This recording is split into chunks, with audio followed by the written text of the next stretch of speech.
Hello, you guys. Welcome back to eXp Family Tree and our Wednesday training and mastermind. I'm super excited about our topic today and also our guest. This is someone I actually have not had on in the last 2.5 years. Seems like we've had a lot of repeats because it's been 2.5 years straight now. But I'm grateful that I actually get a chance to have Andrea Beam come in and talk with us for the very first time.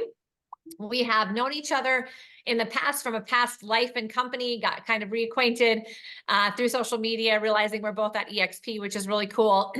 And I love how this company continues to bring really cool people together. I was just on a call previous to this, Andrea, which was all about just, people leaving some of their companies and going, gosh, I can't believe how much information and how many people are willing to share just whatever they can with us and how much is actually available to us. It's quite overwhelming, honestly. And so, good and bad, we sometimes have to realize we might not even have the time and ability to take it all in. But it's very, very encouraging. Whenever I reach out to anybody within our company, they're always like, of course, I'll share, right? And it's just really, really amazing that after 2.5 years, I still don't have a hard time finding people to raise their hand and be willing to share their successes. So thank you again for being here. Before I have you take it away, I always like to do a little introduction. But before I do that, you guys remember, we are live streamed in eXp Family Tree. So hi to you guys that are watching there. As always, we love having you watch us in the live stream. It will remain in eXp Family Tree as a recorded live stream forever. So you can always go back and watch this. Just search my name in the little search bar at the top of that group if you want to see all of the past trainings and find this one as well. You can tag your friends that are missing it live today. And if you have somebody that's outside of eXp that you'd like to share this information with, all you have to do is go to my YouTube channel within 24 hours and you'll see it there. And that's just my name on YouTube.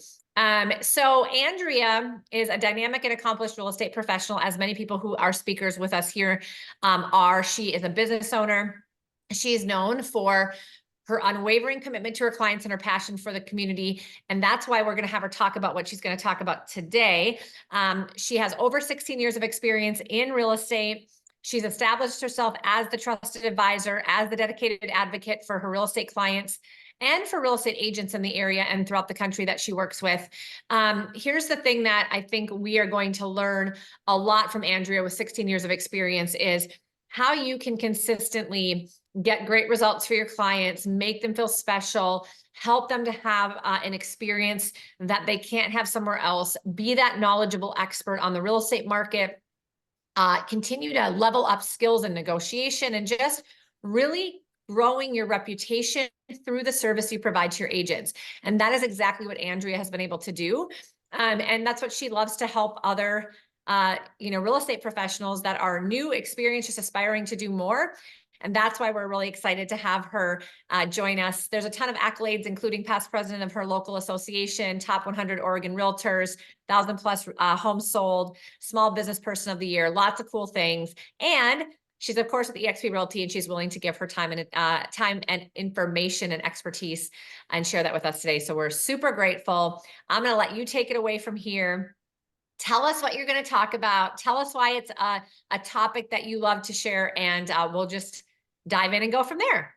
Absolutely. Wow. Thank you so much, Cari. I really appreciate the introduction and the opportunity to be here and to share. Like you said, I think sharing is really part of our culture and what we have created here at eXp. It's something that everyone is happy to share. And I am no stranger to that. I find that, bringing value is something that's really important for all of us to be doing and to be giving back to other agents and into the community as well. So today we're going to be talking about creating memorable moments for business success, and specifically in the real estate realm, because memorable moments, if you guys think back in your life to different things that stand out to you, there are going to be key pieces of your life where you're like, oh, that thing was really important, or that was really amazing.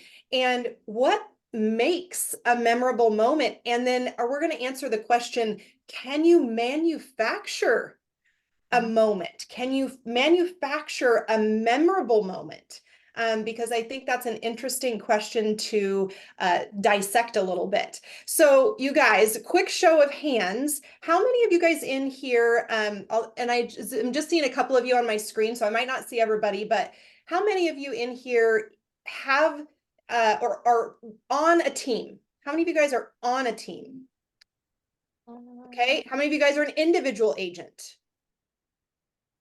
I Yeah, think most are, yeah. most that are. Mhm. Okay.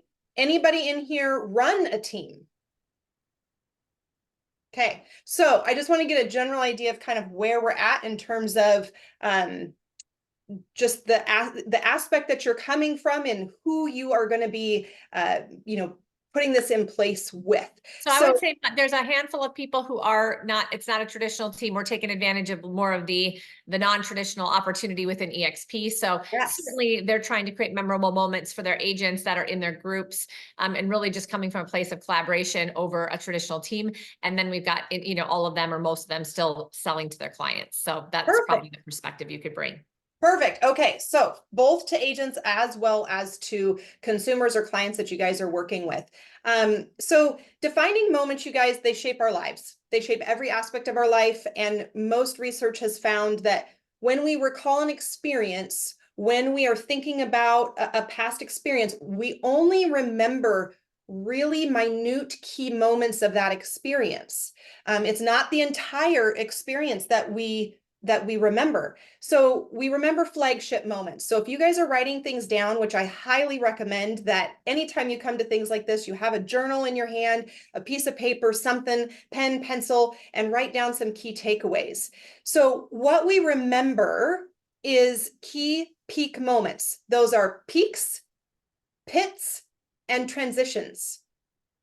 So a peak is obviously going to be a high moment. It's going to be described as a short experience. It's memorable, it's meaningful, and we usually have a natural hunger for these moments. Most of us want memorable experiences, and we're looking to have those. Maybe not always intentionally, but we love it when they happen. We love it when they happen. So natural occurrences, you guys are going to include things like a baby is being born or a wedding is happening. Those would be like high natural occurrences, but there's also pits, right? Maybe someone passes away. That is still a defining moment. It's a lower defining moment. It's a sad defining moment, but we will vividly remember very specific aspects of that. And then there's transitions. Now, transitions are going to be things like maybe you change careers, maybe you move across the country, right? Those might be considered transitions in your life. They become very memorable, and you will find key components of that transition. You're not going to remember the whole thing, right? But you might remember some really cool pieces of it. So a peak just means that something special is happening. It should look different. It should look different. It should feel different. And I want to talk to you guys a little bit about manufacturing these peaks, the pits, the transition. How do we take those moments that occur, and how do we actually create these defining moments within them?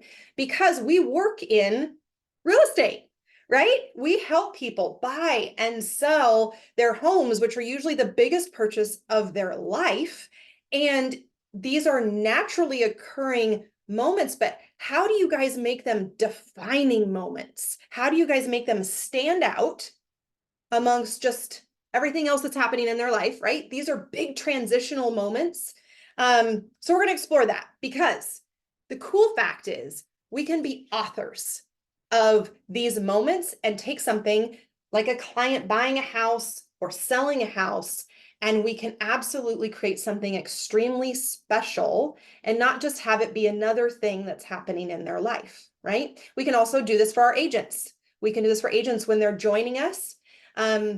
We'll talk about a little bit about how that plays out, because when someone joins you, when someone says, hey, I want to be part of what you're part of, there is an opportunity there to be an author of moments. So who wants to listen to a couple of steps on how we create these moments? Okay, Cari says yes, absolutely.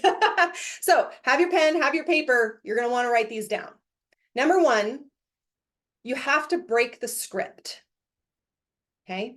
You have to break the script.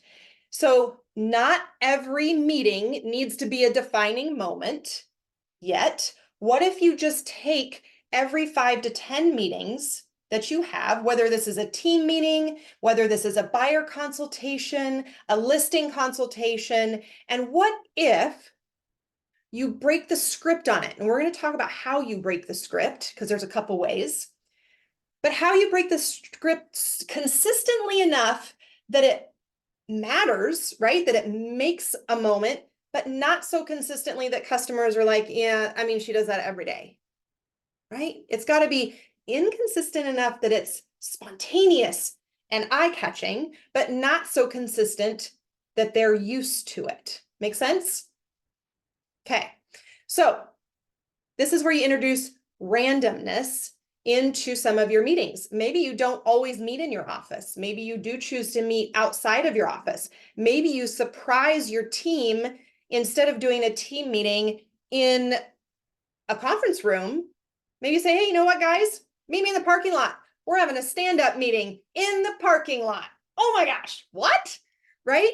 But you're introducing randomness. You're introducing something that gets a pattern interrupt in your agents' minds, in your clients' minds, and it helps them to stop and go, wait a minute, this is different. This is different. This is not the same old, same old. This is not what I'm used to doing. Wait, what's happening? And all of a sudden their brain goes, pay attention, this is different, right? We've grabbed their attention by breaking the script. That's step one. Step two is going to be raising the stakes. Now, this is going to be geared a little more towards agents and teams. If you're collaborating with people, you want to raise the stakes. I don't know that this is something you would necessarily implement with a consumer, although we could get creative with this. When you raise the stakes, raising the stakes is just to add an element of pressure.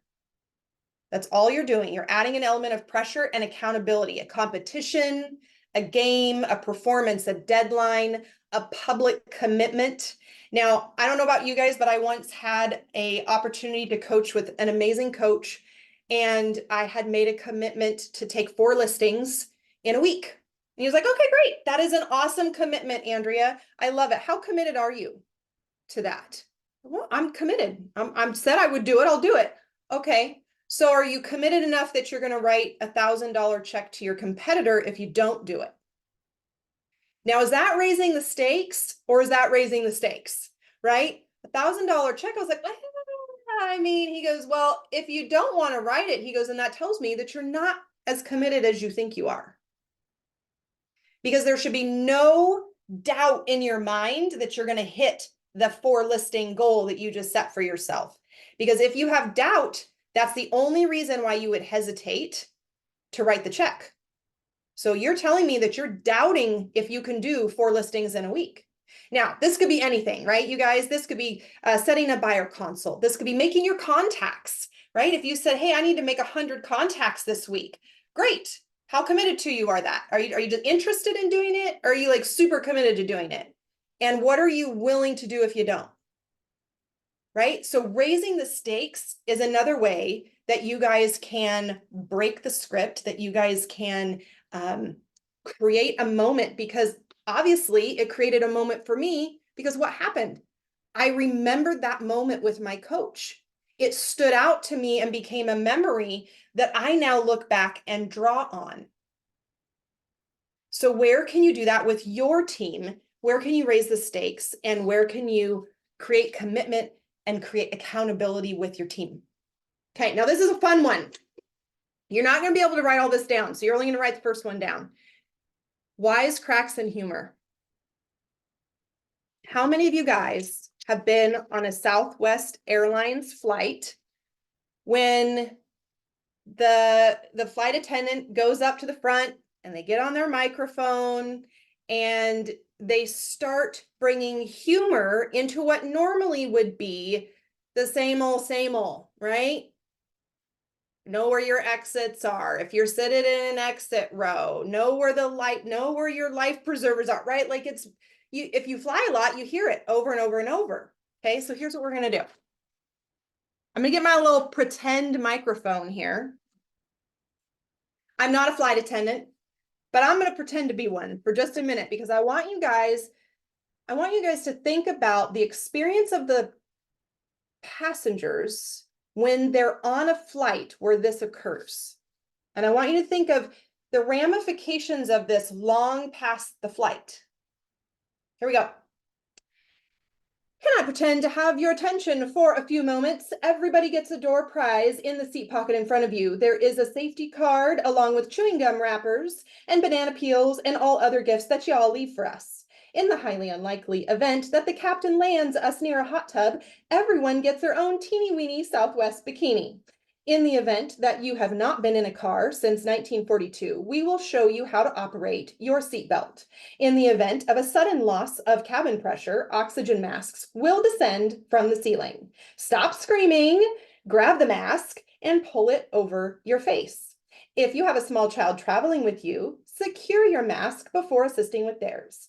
If you're traveling with 2 small children, we now suggest that you think very seriously and rapidly decide which one you love the most.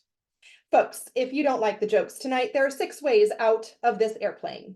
As you exit the plane, please make sure to gather all of your belongings. Anything left behind will be distributed evenly amongst the flight attendants. Please do not leave children or spouses. The last one off the plane must clean it. Okay, now, you guys, if you were sitting on that plane and you had a flight attendant do that, what's the first thing you do? Number one, you're gonna, well, I'm probably laughing hysterically at this point, but forget the moment itself. What happens afterwards? You go tell somebody. You go tell somebody, and then you go tell another person, and you probably repeat the story to everybody that you come in contact with for the next week. And maybe longer, right? And then that story gets told to your family when you get home. And then the story gets told to your friends. And then maybe you make a post about it on Facebook about how funny this was. Or maybe you post the video because you recorded it because it was funny and it was a memorable moment. And guess what? It was a manufactured memorable moment, right? It didn't just happen by accident. Some of these flight attendants, you guys, they memorize, like, I don't know, I'm not great at memorization. I don't know, I could memorize all of that, but they do this without note cards, without any of it. They just know it because they do it, they practice it. But I want you to think of the after effect. Now, relate this to your clients, relate this to your home buyers, relate this to your home sellers. What would it look like if you created just one memorable moment like that in your transaction with them, in the home buying process, in the home selling process? And then what if they leave that experience, that transaction, it closes, and now they got to go tell somebody. They got to go tell their friends. They got to go tell their family. They got to post about it on Facebook because you created and manufactured one memorable moment for them within that transaction. I'm not saying, remember, we talked about consistency, doing it enough that it's spontaneous to them, but not so consistent that they get used to it, right? So I'm not saying you have to create a memorable moment at every integral spot of the transaction, but pick one. Pick one. Maybe it's when you first meet them and you have a consultation. Maybe it's when you do the home inspection with them. Maybe it's at the closing table. Pick a spot. Maybe it's not always the same spot, but introduce what feels like randomness to them, but is very much manufactured and created by you. Do you guys see how the wisecracks and humor, very simple, but can create such an astounding ripple effect in your business? Because what happens when they're talking about all that, right? If they're telling their friends and their family and they're posting on Facebook, that is the best form of advertisement you could ever receive, is that, right? Okay, next one. If you guys are still writing notes, the next one is positive variance. Now, what the heck is positive variance? Some of us get into routines.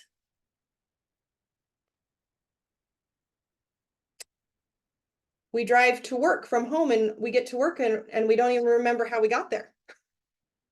Or maybe it's vice versa. Maybe you drive home at the end of the day and you're like, wow, I don't remember going through the last 3 stoplights. Wow. What was I thinking about so hard, right? Because we're on autopilot, because we're in system mode, because that's what our brain is created to do, right? Is to create shortcuts, create automation so that it doesn't have to work as hard. So positive variance is where you take, actually, I'll give you an example of variance that I'm talking about. When you go to a Starbucks in Albany, Oregon, and you go to a Starbucks in Idaho, there is the same drinks and food and usually service and systems and procedures that are in place because they've created, right? Same thing for NASA. When you send a rocket ship to the moon, what do you have? You have a checklist. You're doing this, and then you're doing this, and then you're doing this. But what about the astronauts' experience of being in the moon, on the moon, like, or in space? Holy moly. But there's a system to it. So we're going to talk about systems here in just a minute. I don't want to detour just yet. We're going to talk about systems.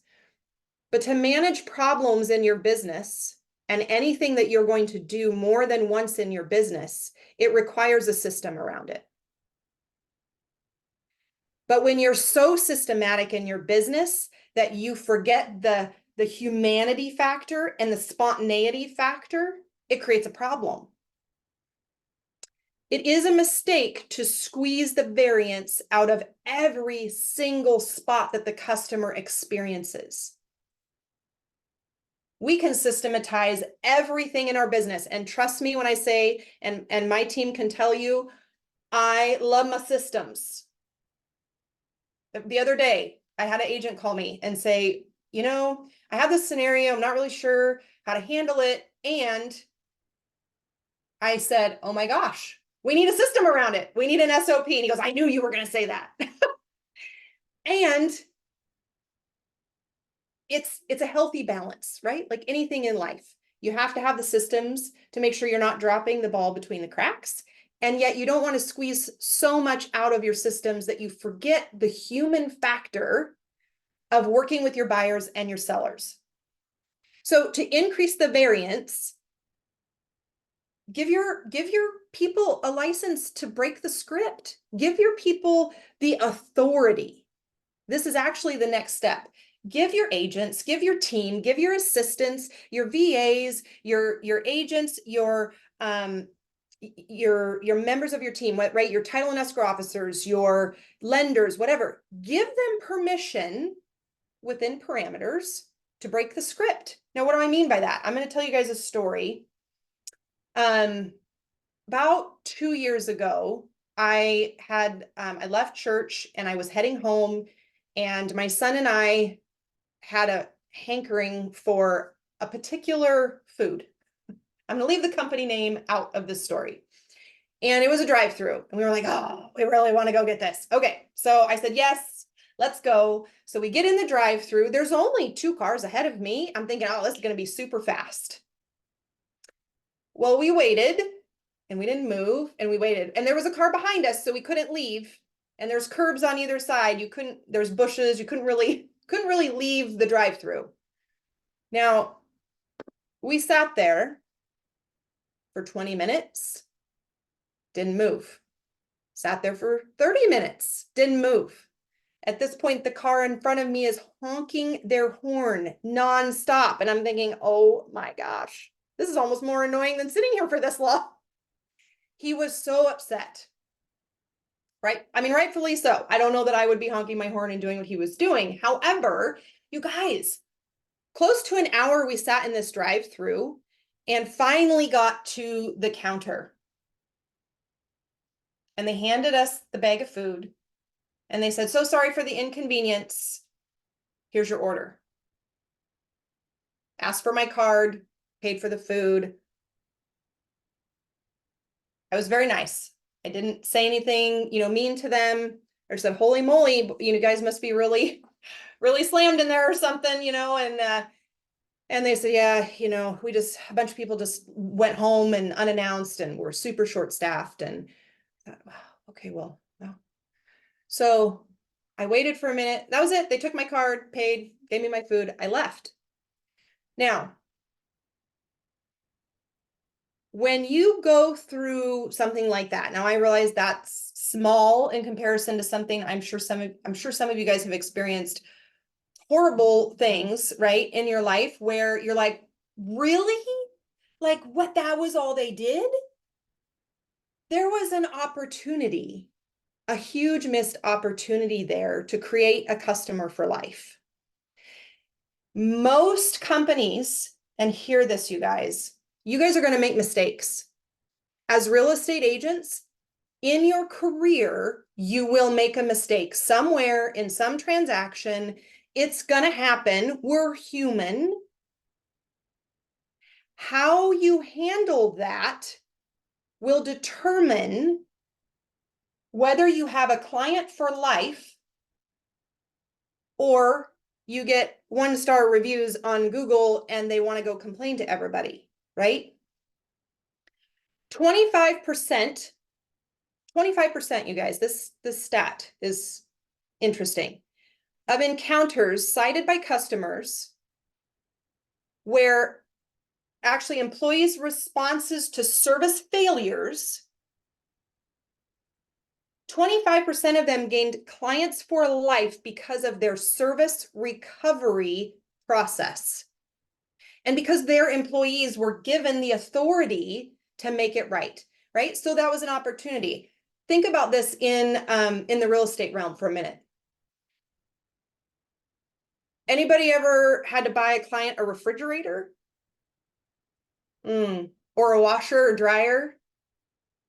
Anybody ever had to pay for something in the transaction because you forgot to put it in the contract? I've done that. I've had to buy a $3,000 refrigerator. It didn't feel very good.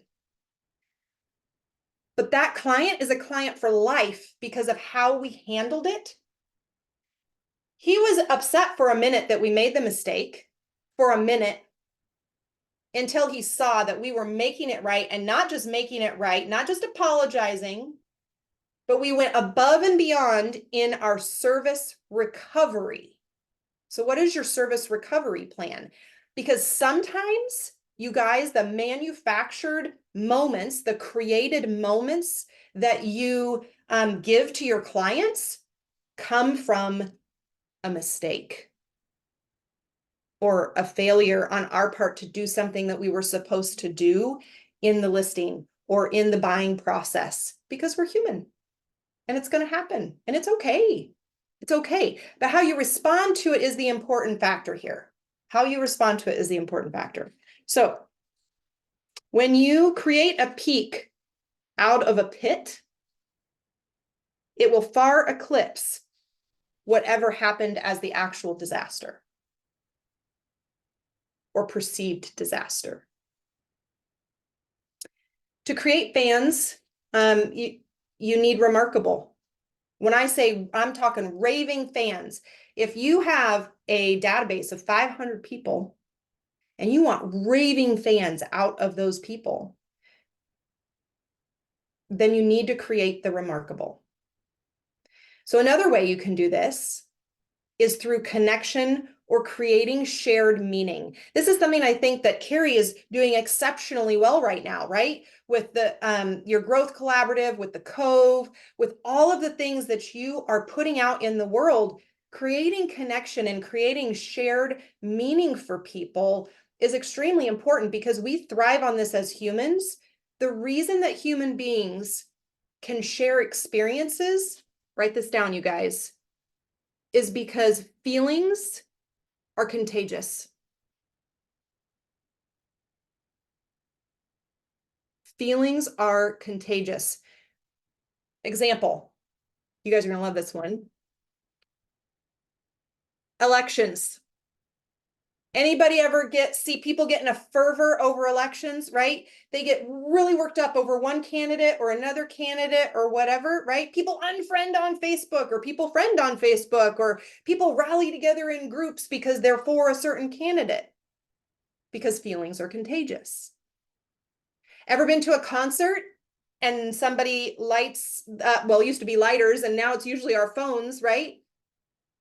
And then everybody starts lighting up their phones, and then everybody's waving back and forth in the crowd, in the concert, because it is creating a feeling. So think about this for a minute. What is the feeling you're creating for your buyer? What is the feeling that you're creating for your seller? You want people, actually, here's another example. How many of you guys ever take your phone out and capture a picture, right? A selfie with a friend, or a selfie at a location that you're at? Why are you doing that? You want to capture what? The memory. You want to capture the moment. You want to remember it.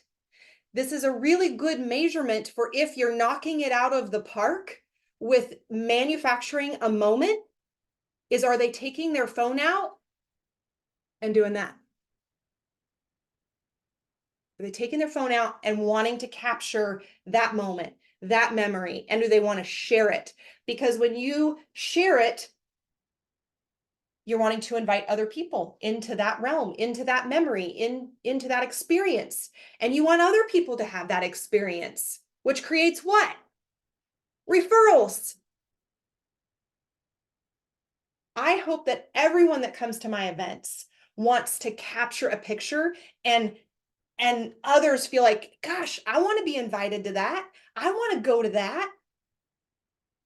But are you creating the memory? Are you creating the moment? Are you manufacturing it to something that makes them feel that way, that they want to take the picture and tell other people about it?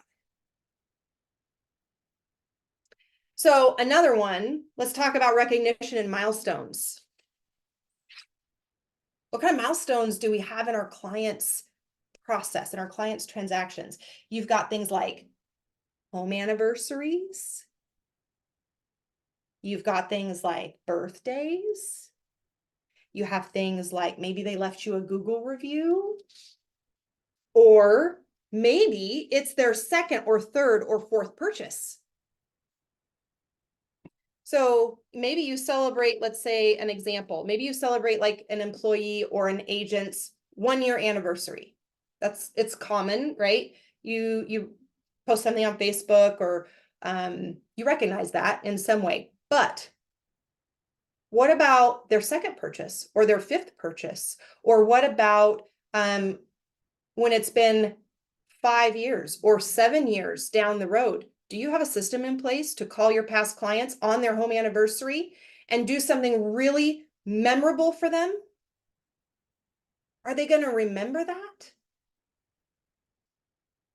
There are key moments well after a transaction has closed that you guys can completely compound on in creating more moments for them to do what? Come back. Because if you guys have heard the NAR statistics about how many agents, or how many consumers, sorry, say they would use their real estate agent again, is really high. It's like 90%. And then how many actually do? It's like 12%. Huge disconnect there, you guys, because what happens is there's nothing memorable after the closing. Nothing memorable after the closing. And another fun fact, another fun statistic that I just read the other day, is that the average time a homeowner is spending in their home now is 10 years. So what's going to ensure that they're going to remember you from 10 years ago and call you again to list their house and buy another one, or buy an investment property, or 10? What causes them to remember you after the transaction? Because one of the things us real estate agents tend to not do a very good job of is we tend to not follow up. And the transaction's over, and what do? We move on. We got more business that we need to handle, right? We get busy. And before you know it, it's been 2 years, it's been 3 years, it's been 5 years, and man, I haven't talked to them in like 10 years. And then you see them list their house with somebody else. So the ways and areas and places you can create moments, they're staggering, you guys, but you have to train your mind to look for them, to look for those moments that you could create. How am I doing on time here, Cari? Okay, I'm going to start wrapping some things up here. I'm going to give you one more story. Is everybody okay with one more story? I really like stories because I feel like they really hit home. I did not write down the school, and for the life of me, I cannot think of the name of this school right now off the top of my head. But I want to share this story with you guys because I think it really sets home just the amount of impact that you guys can create in your clients' lives. 2 men who ran a startup charter school were watching ESPN one day, and then it was the National Signing Day, where football players graduating high school signed their letter of intent, right? You guys have seen that all before. There's photographers around and all the focus is on that player. They had thought about how they would celebrate athletes this way, but didn't really have anything that celebrated academics in this way. And so their charter school, it served primarily kids from low-income families. And this event they were thinking, gosh, this event will allow us to honor all the graduating seniors. And since it was a condition of graduation, it's called Yes Prep. That's the name of the school. That every student apply and at least be accepted at a college. They didn't have to go, but everyone had to apply and be accepted. Even if they chose to ultimately not attend. They called this Senior Signing Day. And for one day, there would be huge hype around these graduating seniors. In 2001, they had their very first signing day. They made it a huge deal, you guys, huge. The production around this was immense. In front of roughly 450 people in attendance for 17 seniors. That was in 2001.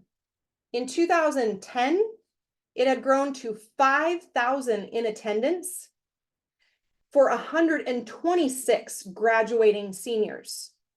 And they had to move it to a new location. They would keep their decision, the seniors, they would keep their decision from everyone, including their parents. They would keep their decision hidden until the signing day, in which they would reveal the t-shirt that they were wearing with the college of their choice. Again, regardless of if they chose to actually attend. The emotion around these moments was intense as 90% of the graduates, 90%, you guys, it was the first in their family to graduate.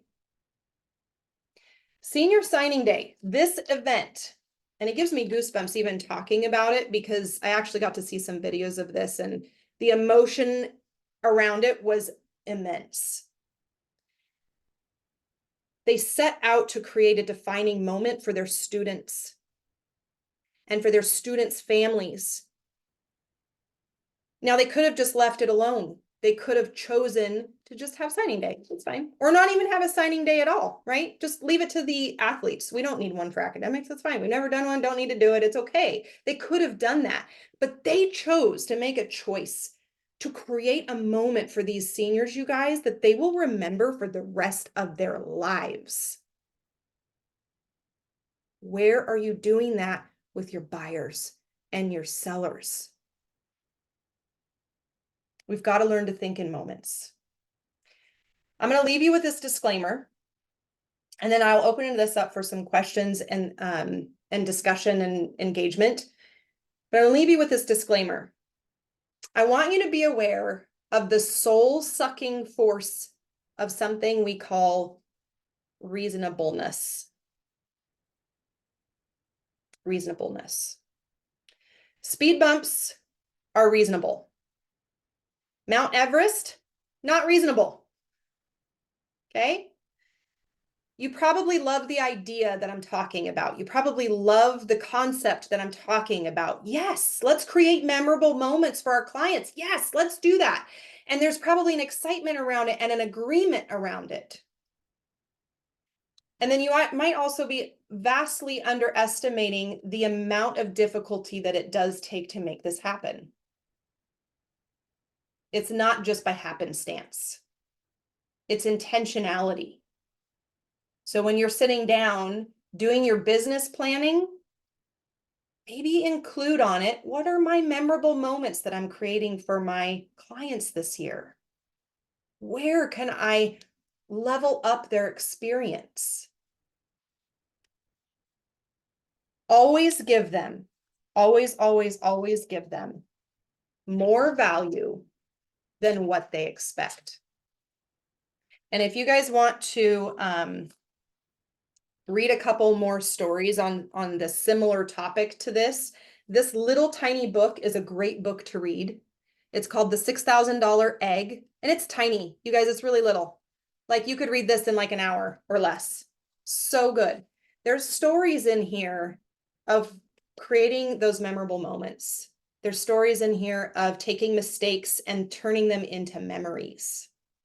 And it's a really easy read. So I highly recommend that book if you're looking for ideas or just a better understanding of this concept of manufacturing moments. It's a great go-to book for that. So Thank you. I'm looking for it right now. I'm ordering it. oh, perfect. See, boy, you were on it. I was like, wait, I'm going to Amazon right now. Yes, That's yes. wonderful. So you guys, what are your questions? What do you want to engage on? Where do you want to pick my brain? I'm happy to engage with you guys and answer questions. So I had a couple comments on the live stream, mostly like that was really good. They were commenting on when you did, I think, the Southwest Airlines. People were listening and liking it. And we do have a number of people watching live. No questions yet, you guys. Remember, if you have questions, you can chat here. Those of you that are here, whether you're on camera or not, doesn't matter. If you can unmute yourself and you have a question or a comment, we'd love to have a little bit of interaction. yeah, and also if you guys want more content like that, follow me on Instagram. It is just my name. It is Andrea_Beam. And I put out little tips every single day. I do short reels where I do tips for real estate agents and small business owners. And so if you want more content like that, that's the best place to see it. All right. I just posted that in the chat, you guys, if you want to grab it. And I'm going to go ahead and put it out in the live stream right now too. Awesome. Angie, I'm wondering if you have any ahas or comments as a coach as well, because I know you run multiple businesses and coach a lot of clients, and I'm curious if anything stuck out to you. Well, I love all of it. And I think what my biggest takeaway is just hearing it differently. So like memorable moments, manufactured moments. And what you just said about the business plan, like intentionality behind manufacturing them. Because I think what I see a lot of agents especially do is they don't take the time to intentionality manufacture those moments. Like it's more fly by the seat of your pants because we don't want to appear like we're trying to like manipulate the situation or mold it a certain way. And yet it's giving yourself permission to do that at a different level in a different energy. Yeah. I like that. That's so true. Yeah. That is a great aha. And, back to kind of that disclaimer, if you think about implementing some of these things, don't try to go implement 10 massive memorable moments for your clients, right? Just pick one. Just pick one. You only need one. Because if you do 5 of them during a transaction, it becomes almost fake, right? And it doesn't become as memorable, and it may have the opposite effect. So just pick one spot.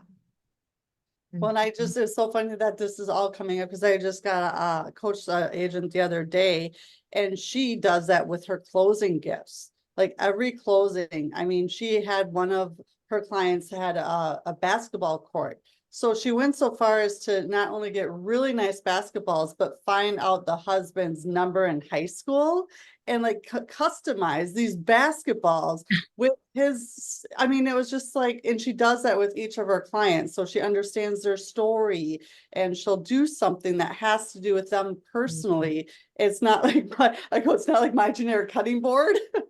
Yeah. I mean, she really puts a lot of intentionality Wow. behind it. And yeah, so I think that's great. That's Yeah. awesome. Mhm. Yeah, it does take a lot of thought behind that. And I love that because it shows the thought that she's Yeah. putting into it, right? She's customizing it for them. She's going, she's going above and beyond, right? Because she's finding out, number one, what's important to them. What are their interests? What are their likes? What are the things that drive them? And then she's going out, and even if she didn't know anything about basketball, right? She's going out and finding those things that would mean something to that client. And that's not going to happen with every client, right? Not every client's going to be a basketball person. Not every client's going to be a golf person. Not every client's going to be, right? So a lot of this a lot of the memorable moments has to do with personalization. And that is why it's so much harder to implement. You can be so excited about it, but it's so much harder to implement because it requires intentional thinking along those lines of how to know them better. Are you paying attention to who they are and what they like during the transaction? Do you have an intake form that tells you what some of those things are? So maybe you know from the beginning. Yeah. Yeah, and and it goes without saying that, yeah, it'll be around for a long time. And can you think of like in 4 years when he goes to pick up that basketball and a new friends will be like, oh, that's cool. What's number 14 for? Oh, where'd you get that? I mean, it's genius in that way, and without, and that's not even the intention behind it, but it's a two for one type thing. Right. Yeah. The years to come. Yeah. Years to come. Yeah. Yeah, I think what I just think everybody should take away from this is how intentional are you in your business? Are you going through motions? Are you reacting, or are you really proactive in trying to find more things out, being more intentional about making these moments, but also understanding that problems in your business can be the greatest way and the best way to create raving fans. Instead of running away from problems, run towards them with a mentality that this is an opportunity for me to wow them and create a memorable moment. So what is it that I have to do? So many people run away from that, try to cover it up quickly and move on because they don't like to deal with it. But you're missing out on an opportunity to really, really create a deep relationship with somebody that was going to probably give you a lot more business. But you're also, putting your business at risk, because in the days of reviews and social media and all the things, we have to be more cautious about that than we ever have.